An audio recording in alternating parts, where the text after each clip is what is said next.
bumaba, mga hanggang tuhod lang. Napaidlip na ako. Tapos may kumakatok sa bahay ko. Kaya yung asawa yung kapitbahay ko, sabi nga sa akin, may tubig na.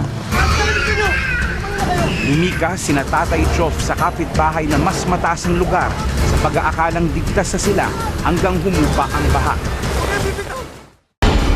Mahigit 7 oras na nagpalutang-lutang ang mag-ama sa baha habang humahagupit ang malakas na ulan. Gaano kalakas tayo yung agos? Paano mga manitilis? Mabilis at malakas talaga ang agos. Hindi mo natigil magdamag, ang tagal ho ng ulan. Umaga na ho tumigil. Ginawa ko na nga lang sana kung yan eh. Kasi ayaw na nga yan, parang gusto niya sumuko. Sabi nga sa akin, Papa, hirap na ako eh. Gusto ko na magpahinga. Agad na umuwi si Nanay Jessa sa Calamba, Laguna.